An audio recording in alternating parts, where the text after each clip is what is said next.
Magandang umaga po. Good morning. Buenos dias. Namaste to all my Indian friends. How are you doing today? May sasakyan. Bonjour à tous mes amis Canadiens Français.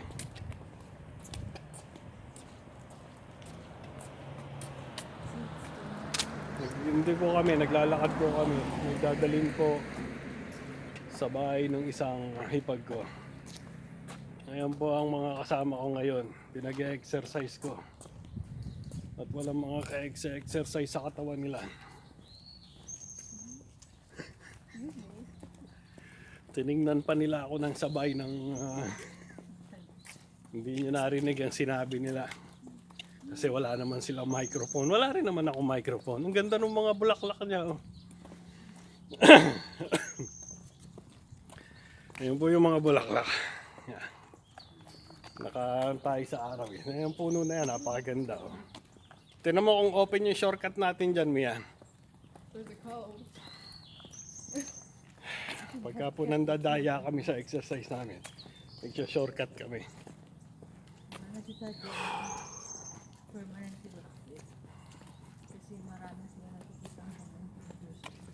Sabi ni Bill, yun daw paikot dito sa atin hanggang doon.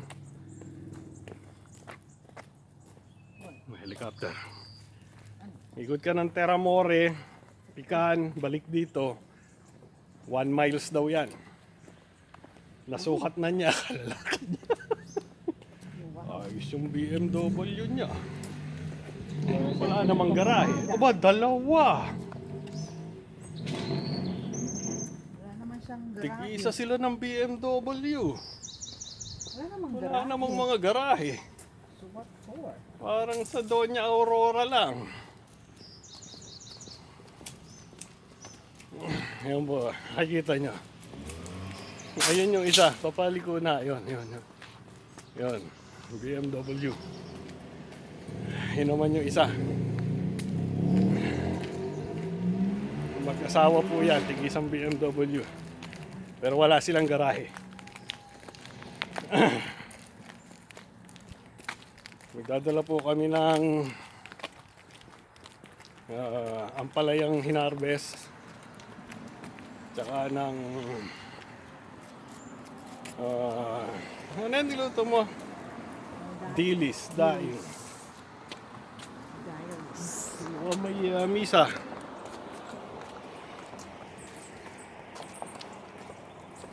Ayan, makikita nyo po ang ano dito. Araw ng linggo.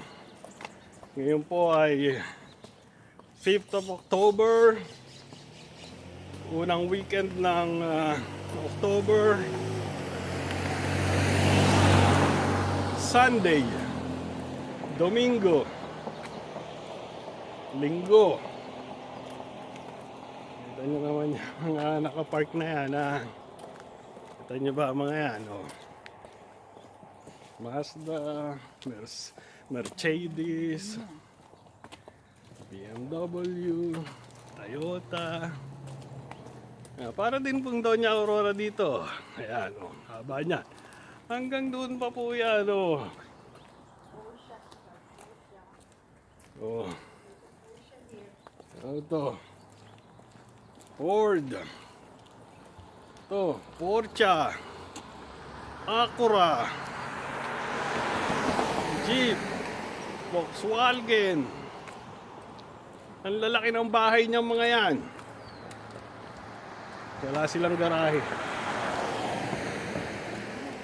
It's either punong-puno na ng kung ano-ano ang garahe nila or ang dami nilang sasakyan.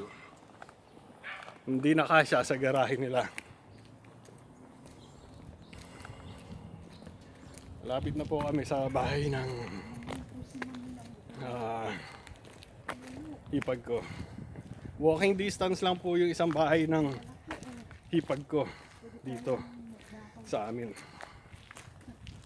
Kaya ano magandang topic na pag-usapan? Habang naglalakad at iniintay sila, ang aking mag-ina na magdadrop. Tapos diretso kami paikot. Nakaka 5 kilometers na po kami. Palagi may kumukontra sa 5 kilometers ko. Oh, maganda tong Toyota na to. Anong Toyota yan? Alin? Electric yan. O hindi, may radiator eh. So, hybrids. O yung BZX. Pag-usapan po natin ng transportasyon. Binigyan ako ng idea nung Toyota na yun.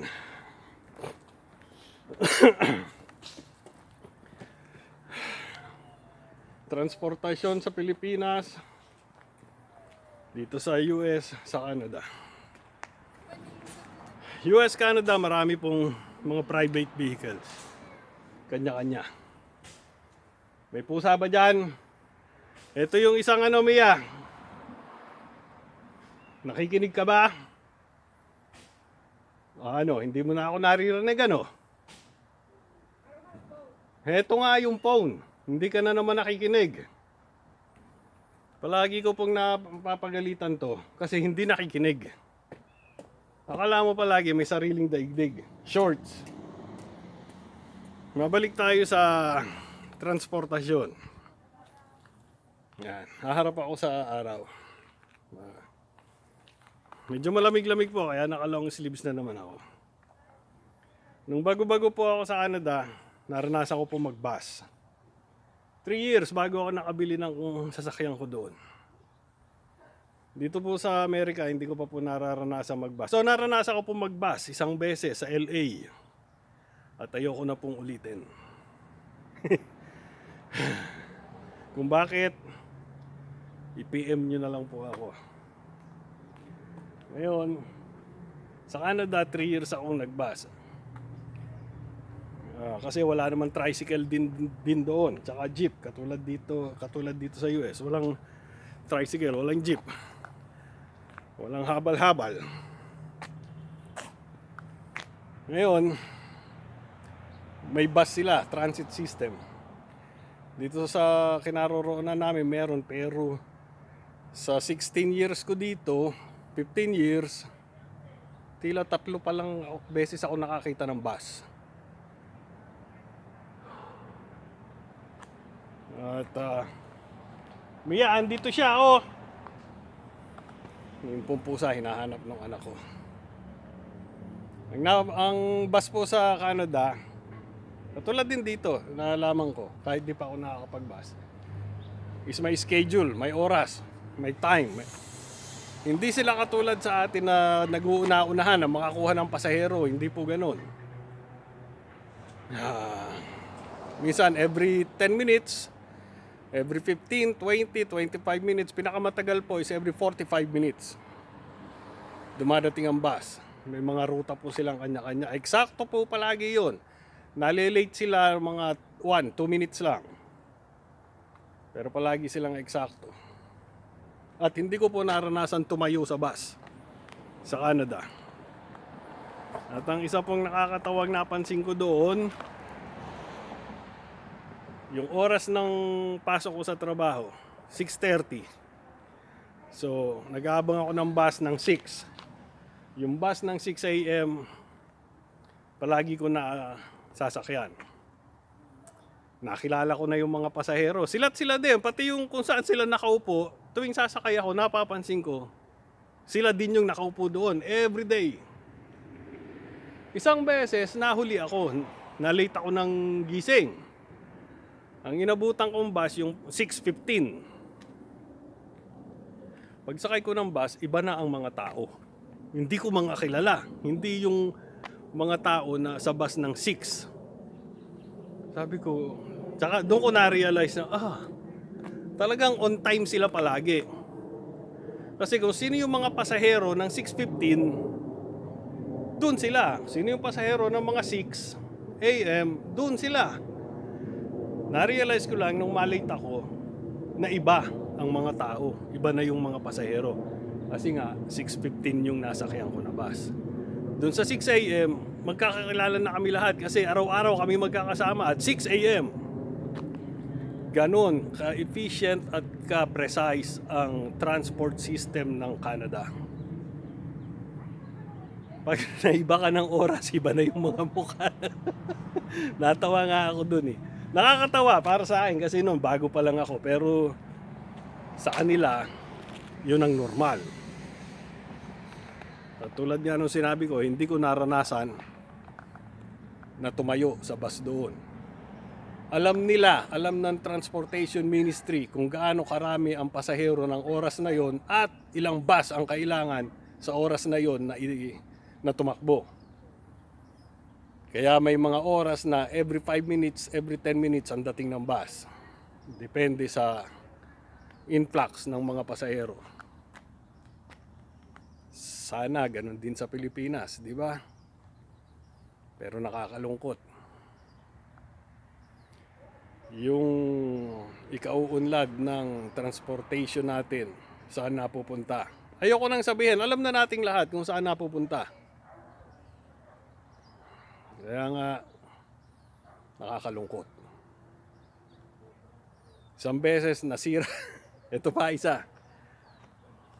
Ang tagal nung mga kasama ko. Didiretso na po ako dito sa habang naglalakad at papasunurin ko na lang sila. Bonjour, madam! Kuya, huwag mo kalimutan ha.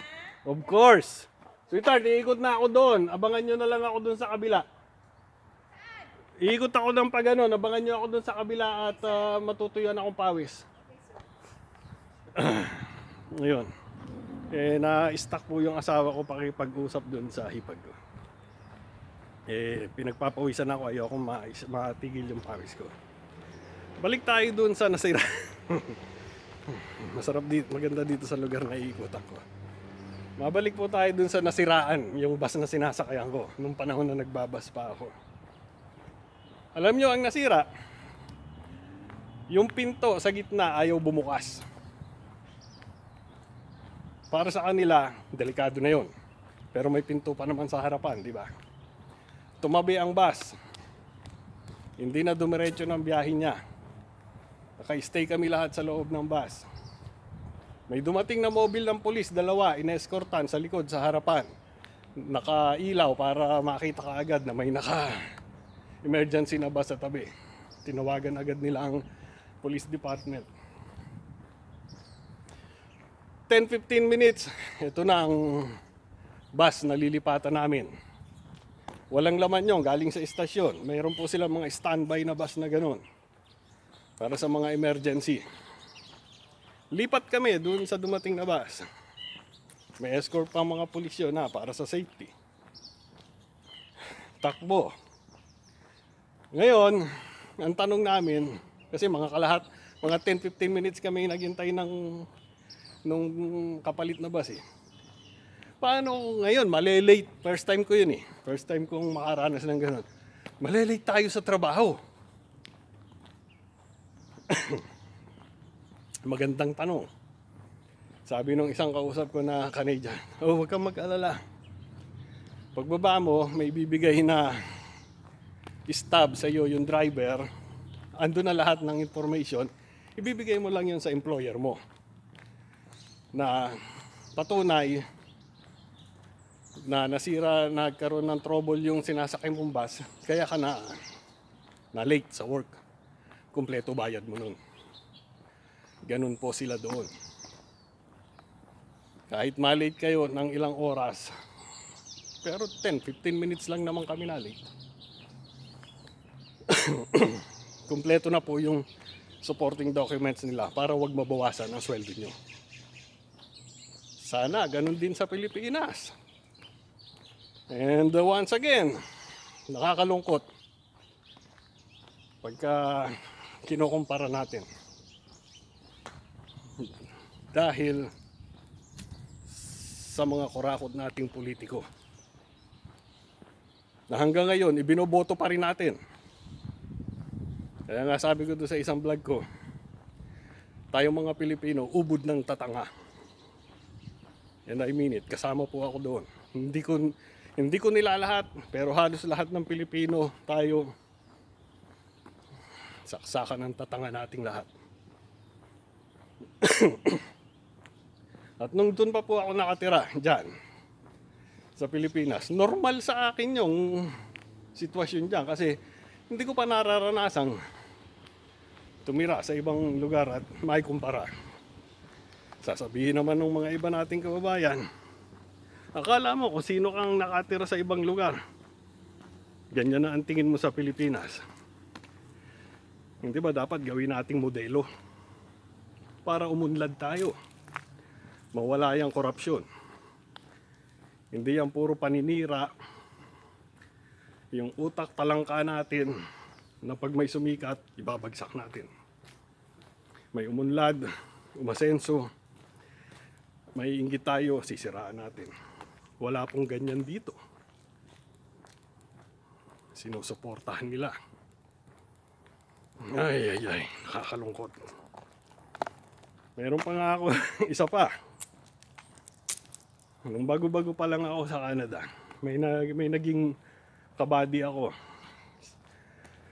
Si Marshall Aligarbes, taga Mindanao po yan, Butuan. Napakabuting tao. Naging kabady ko po yan. Siya ang nagturo sa akin ng buhay sa Canada. Kasama ko sa kampingan, sa labuyan, sa long drive, konting kalokohan, hindi mawawala yan sa atin. Kumain kami sa Chinese restaurant sa Chinatown. May nakasabay kaming mga Pilipino. Dalawang matanda, mag-asawa.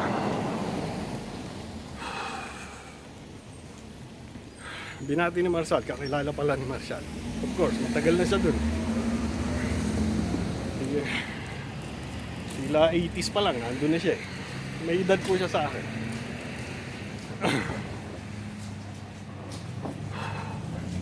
Nag-usap sila nung matanda, nung mag-asawa. Tapos, uwi na.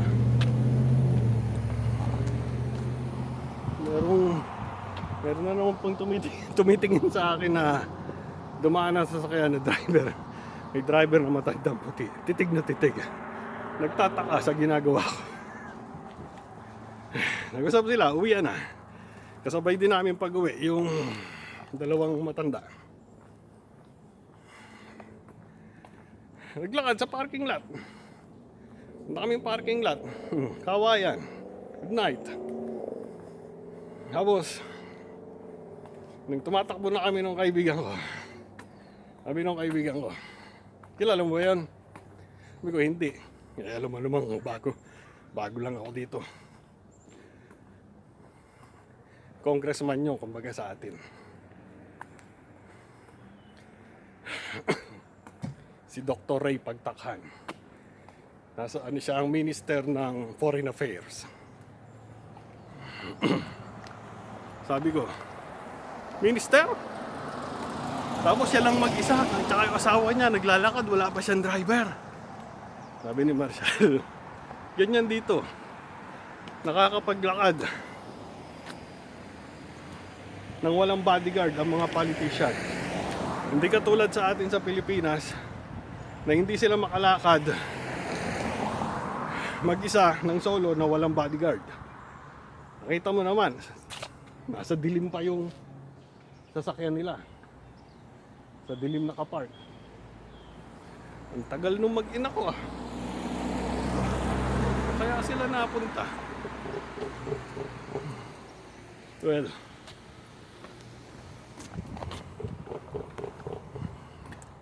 ganun po, kasimple ang buhay ng mga politiko sa Canada. Pilipino po yun, doktor, taga Pasig. Kumandidato, nanalo, naging congressman, naging kinuhang minister ng Foreign Affairs, Department of Foreign Affairs ng Canada. Silang mag-asawa, naglalakad, walang bodyguard. Yung congressman pa driver sa sarili nila. Sa atin, ganong tao, ganong politician, may escort pa yan. Kung mga 5, 6, 7 bodyguard, meron yan. Doon. Ganoon kababa ang quality ng buhay sa Pilipinas. Ikaw compare mo sa mga advanced na bansa. Congressman po yon ng Manitoba, Winnipeg, Manitoba. Ang Manitoba po ay 2 doble ng Pilipinas ang size. Kung iisipin nyo kung gaano kalaki, napakalaki po. Kaya pagka naiisip ko at kinukumpara ko, nalulungkot ako. Lalo na sa mga nangyayari ngayon. Yan, sa lugar natin, sa bayan natin. At nalibang ako kasasalita. Hindi ko na makita yung mag-ina ko kung saan napunta. Okay, magpapaalam po muna ako at napasarap ako pagdaldal. Andito naman po ako sa may Pecan Park, doon po sa park na malapit sa bahay. May mga nag-exercise, may mga naglalaro. At nagdadatingan na rin ng mga parents na may dalang mga junakis nila. Okay, hanggang sa muli po. Natatapusin ko po itong pag-ikot ko. Hanapin ko muna yung mag-ina ko. Nagkahiwa-hiwalay kami. Baka hindi pa ako maalis doon sa bahay ng ipag ko. Tagaktak na pawis ko. Mag-ingat po tayong mabuti. Lalabas po ako dito sa ano. Ingatan po nating mabuti ang bawat isa. Ito po ay simbahan ng Ukrainian. Ayan po, yan. Simbahan po yan. May nag-text sa akin. Hinahanap na nila ako. Okay, mag-ingat po tayo mabuti at ingatan po nating mabuti ang bawat isa. Maraming salamat po sa pagsama ninyo. Humihingal na ako. Sa akin at mabuhay!